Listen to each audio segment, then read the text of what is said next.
we must begin from the atmosphere in the years before the Six-Day War.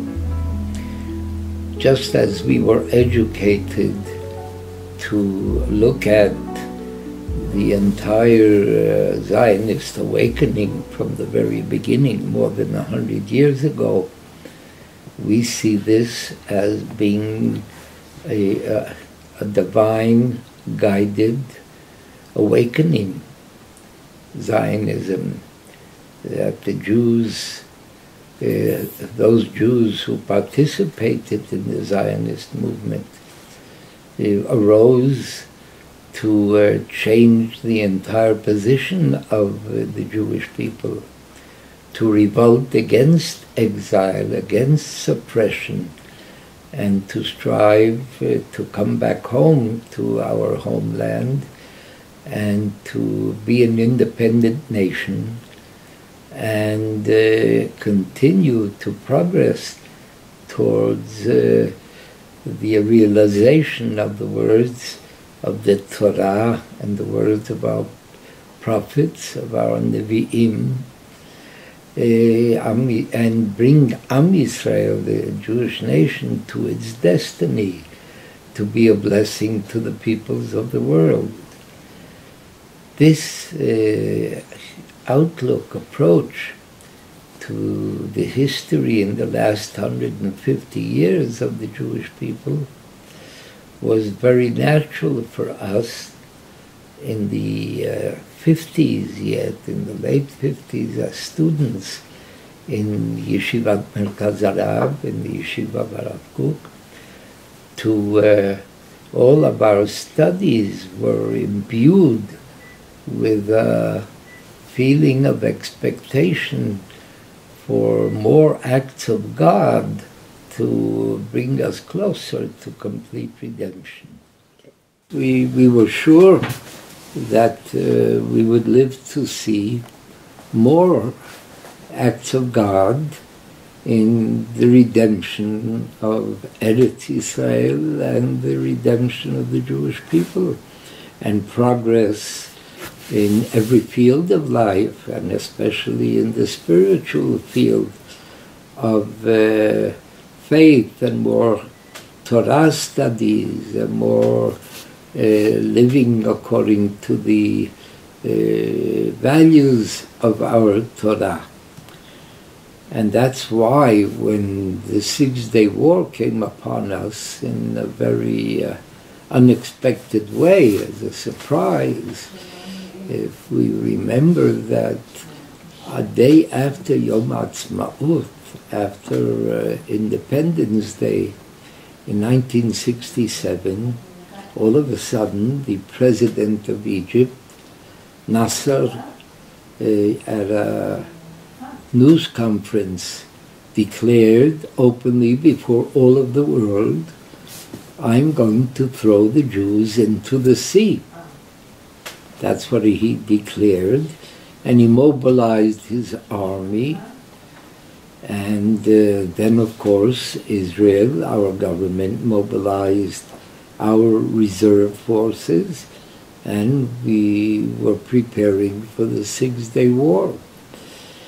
And then, despite the fact that we were small, not only in our territory of the land, but also the population was much smaller, and the Egyptians and the Syrians, who were then allies, had many more planes in their air force than we had, and there certainly was a concern of what will happen in the war. But the God of Israel performed miracles and helped us, and the devotion of our people, Mesirut Nefesh, brought about the astounding victory in the Six-Day War, that we had to defend ourselves, and our army liberated all of Judea and Samaria. And then the Golan Heights were liberated too. So we found ourselves, after the Six-Day War, ruling all of Judea and Samaria and the Golan. Now, Judea and Samaria is really the heart of Israel. And so we, people of faith, we were young families then. Rabbi Levinger, my close friend, Zichrono Livracha, and myself, we were not in the yeshiva anymore then, in 1967. We served in positions, rabbinical positions. He in the Moshav Nechalim, and I was in Merkaz Shapira, teaching in yeshivot, but we instinctively had the same thoughts and minds and approach after the Six-Day War. We felt that the God of Israel, our God, opened the gates of Judea and Samaria, the heart of Israel, so that we, the Jews, can bring back Jewish life to these areas. And we, as people of faith, we understood what our God expects us to do. And the first practical step was to help the orphans of Gush Etzion, of Kfar Etzion, to come back to Kfar Etzion and bring back to life Kibbutz Kfar Etzion. The head of that group was our close friend, Rabbi Hanan Porat, and we helped that group to come back to Kfar Etzion. And then this was just 2 or 3 months after the Six-Day War, right after Sukkot in 1967, that we discussed this matter of how to plan renewing Jewish life in Judea and Samaria, to rebuild the ancient towns and cities, to rebuild the ruins of Judea and Samaria. And we decided that the first place that should be settled and rebuilt was Hebron. Hebron, which is second only in its holy value to Jerusalem, to Yerushalayim. And Hebron was the first place that a Jew settled in ancient times. Abraham Avinu came to Hebron and settled in Hebron. So we decided to start active steps to build a Jewish community in Hebron. We really began our activities in 3 fields. First, to sign up Jewish families who would be willing to come to Hebron and settle in Hebron, and to make every effort to get homes, either to buy homes from the Arabs or to rent. And the third field of activity was to receive a permit from our government to come to Hebron. Our first goal, we were successful in signing up families, but the other 2 necessary goals of getting homes, either buying or renting, and getting a permit from the government, in this we did not succeed, because the Arabs refused to sell us homes and refused to rent, even to give us homes to rent. And even if one or two Arabs would agree, after a day or two they would go back on their agreement because they were threatened by Arab terror.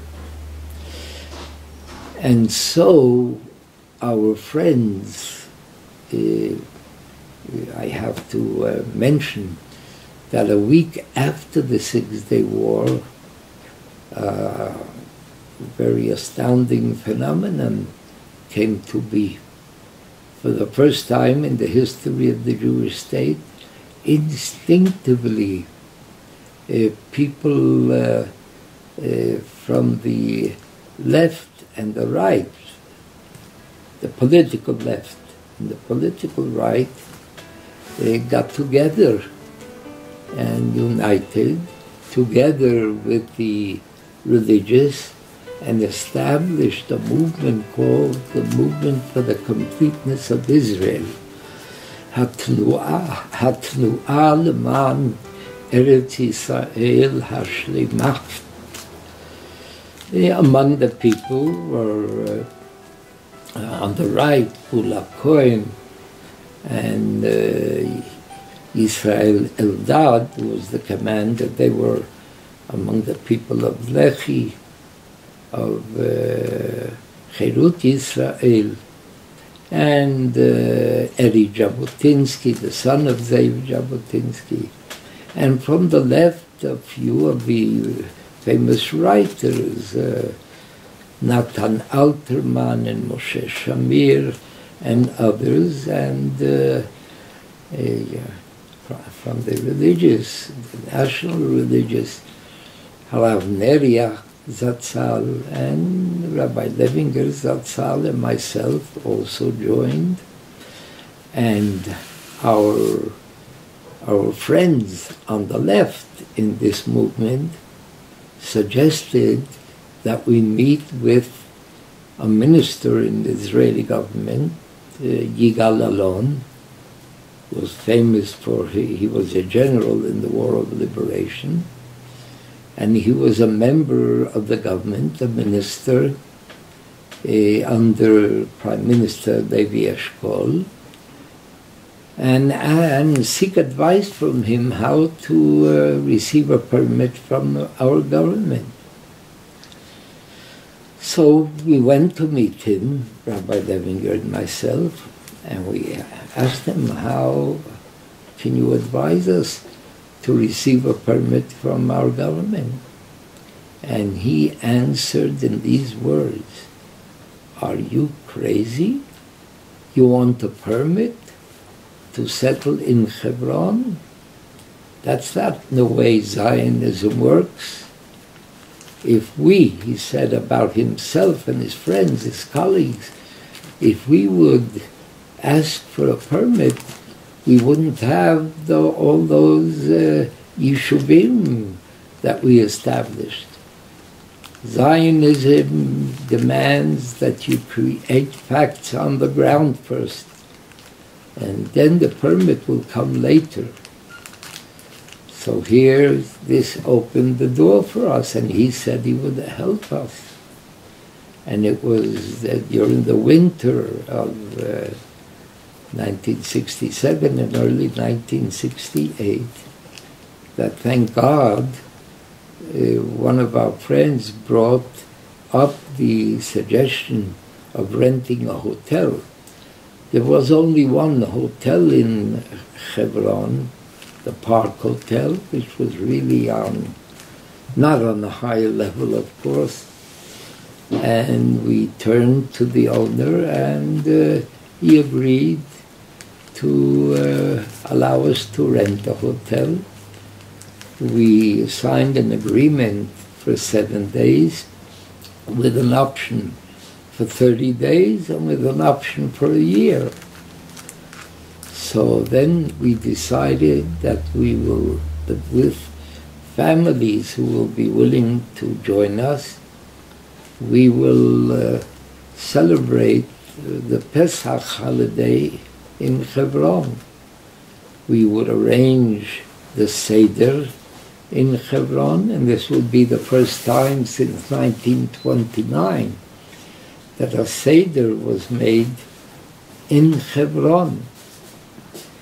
There were 4 families, we were 4 families who came to settle, to remain there, but we had more than 100 people who joined us for the Seder. And all this we did with the knowledge of Yigal Alon and with his advice.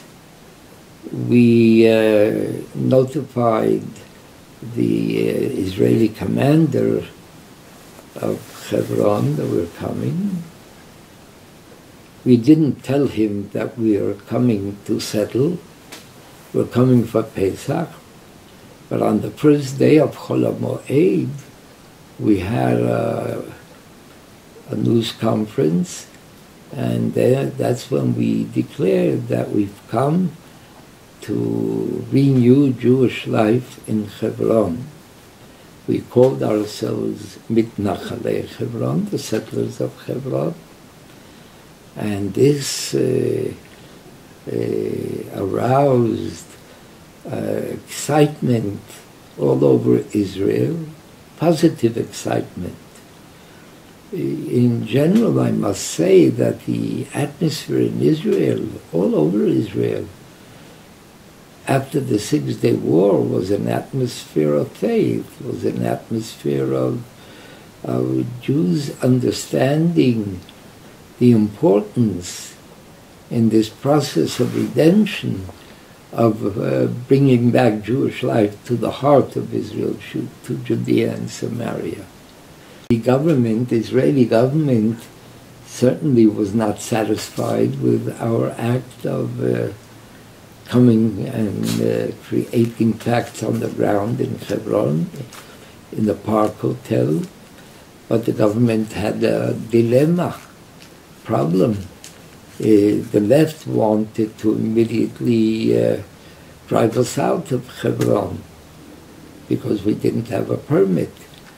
But thank God we had our ministers on the right and the religious who supported us, and really the government felt it could not, as we put it, it could not continue the barbarous acts of the Arabs who in 1929 massacred the Jews in Hebron and threw them out of Hebron.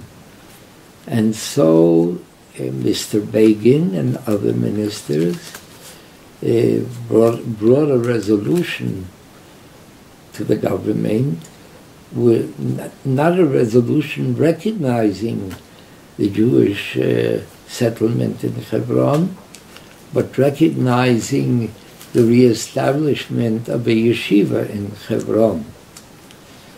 Because before 1929 there was a yeshiva in Hebron whose students were massacred in 1929.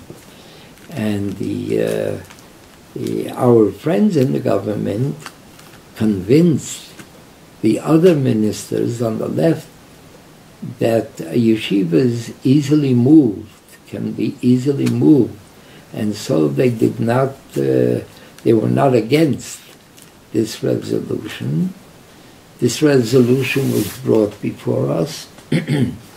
Those who were in the Park Hotel in Hebron, we were there for a month, and the resolution also included a decision to bring us from the Park Hotel to the military governor's compound in Hebron.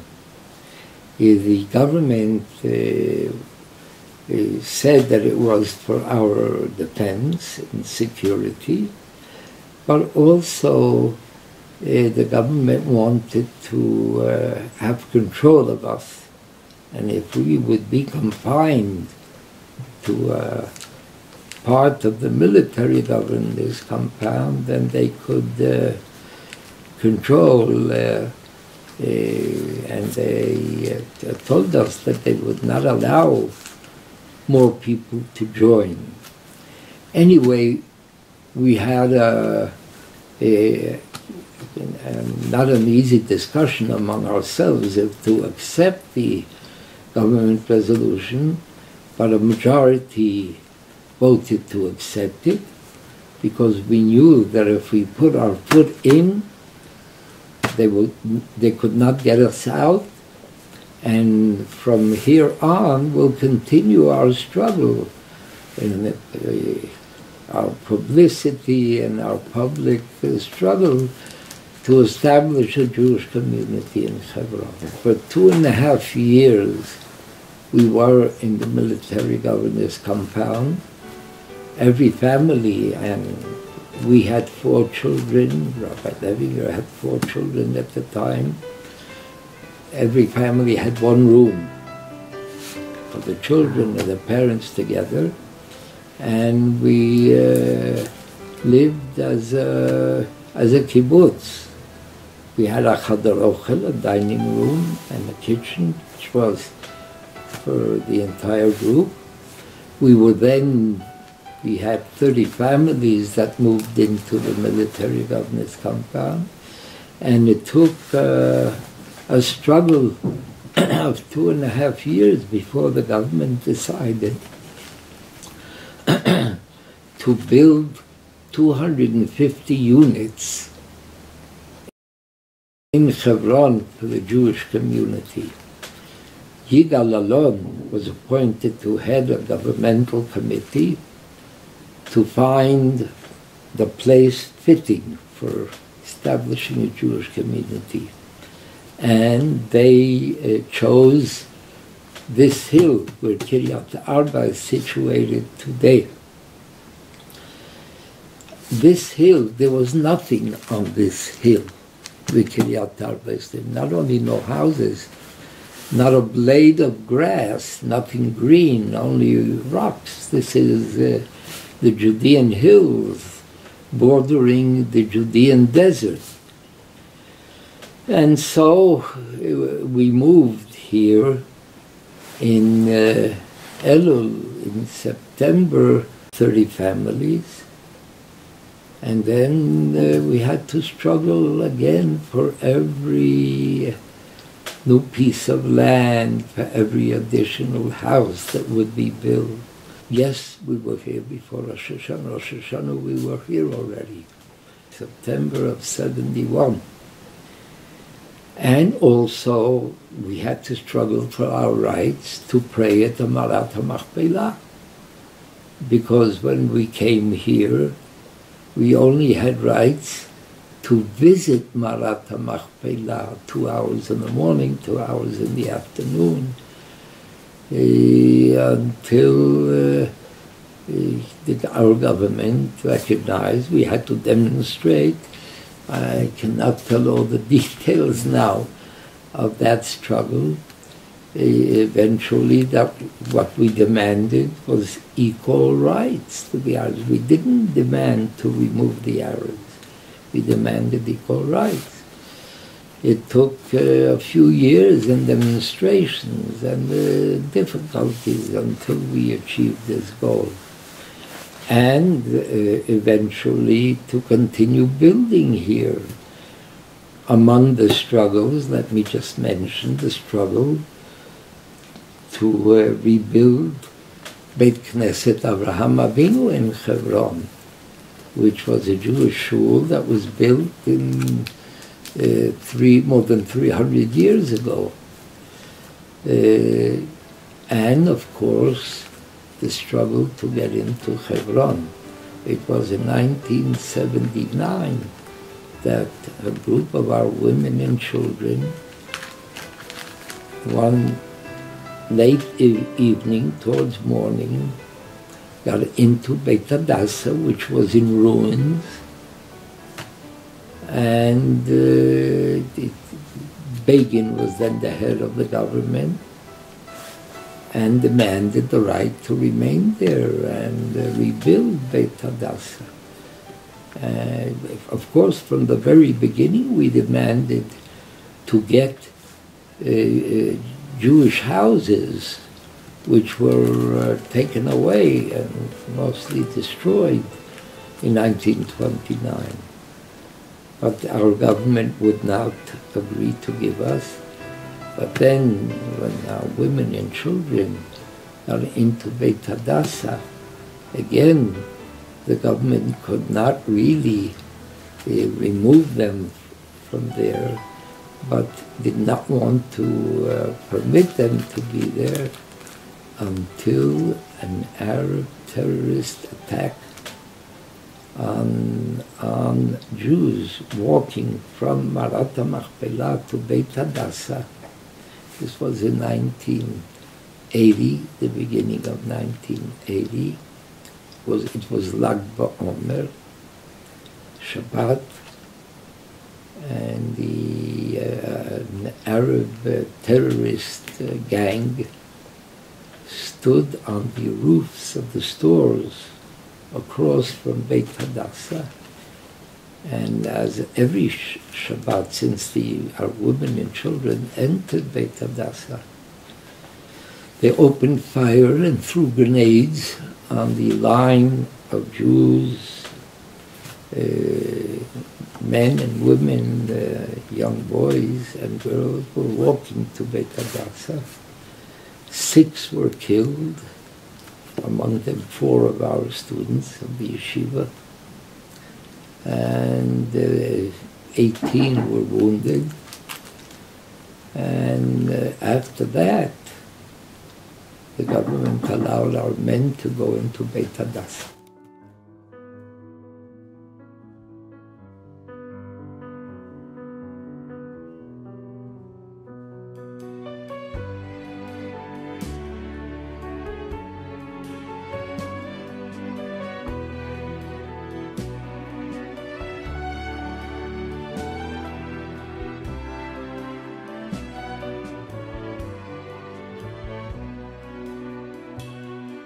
קטונתי מכל החסדים ומכל האמת אשר עשית את עבדך. קטונתי מכל החסדים ומכל האמת אשר עשית את עבדך. קטונתי מכל החסדים ומכל האמת אשר עשית את עבדך. קטונתי מכל החסדים ומכל האמת אשר עשית.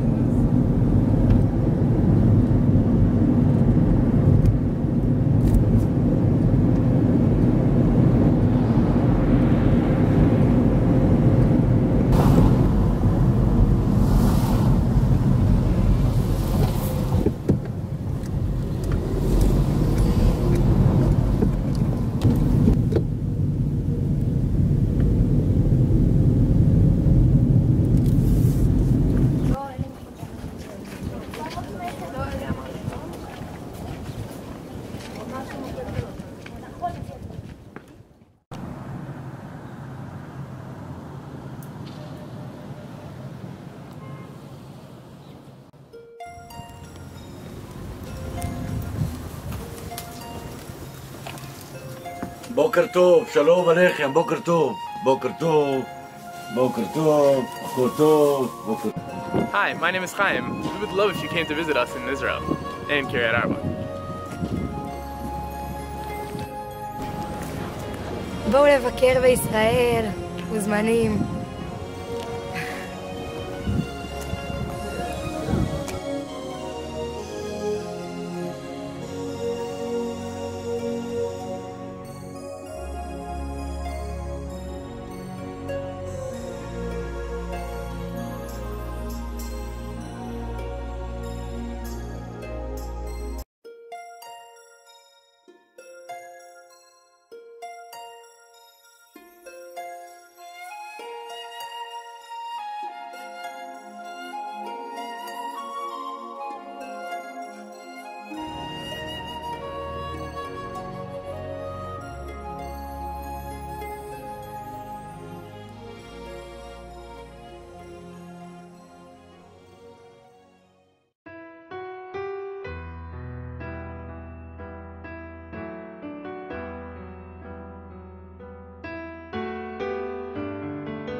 מה שווה יום אחד? בסדר? כולם מסתכלים? כיוון שהיום הראשון כבר היה אתמול בערב, אז כל אחד שירצה יוכל להמשיך מהיום השני. היום אנחנו נלמד את הקטע הראשון. מי רוצה לקרוא? אמיתי, בכלל. יום רביעי קפה כסלו, מה שווה יום אחד? אבל מה הטעם להדליק יום אחד אם למחרת כבר לא יישאר כלום? טען בלעת אחד הכהנים. בוא נחכה עד שיהיה מספיק שמן לכמה ימים, ואז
והיא שעמדה לאבותינו, והיא שעמדה לאבותינו ולנו, שלא אחד בלבד עמד עלינו לכלותנו, עמד עלינו לכלותנו. והיא שעמדה לאבותינו, והיא שעמדה לאבותינו ולנו, שלא אחד בלבד עומד עלינו לכלותנו, עומד עלינו לכלותנו. והקדוש ברוך הוא מצילנו, מצילנו מידם, והקדוש ברוך הוא יצילנו, יצילנו מידם.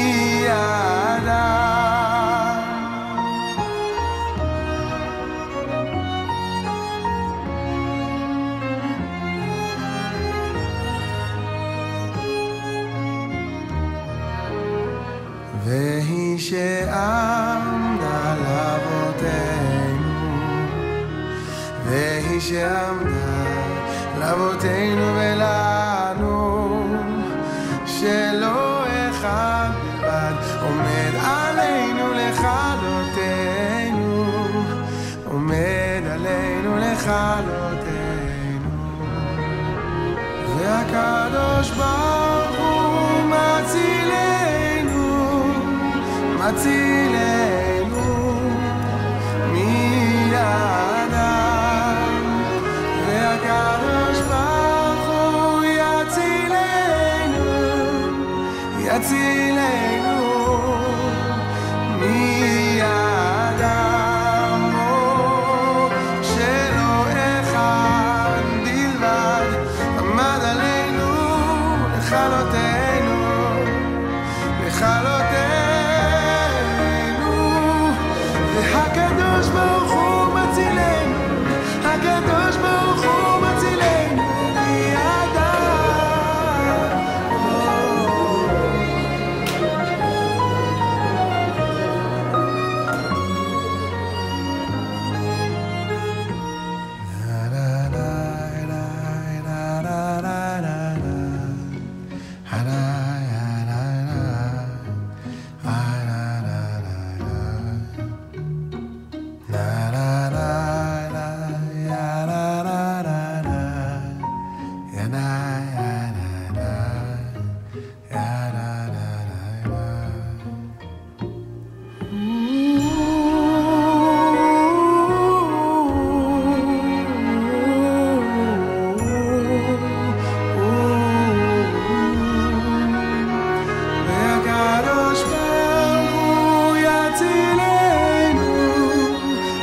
תצילנו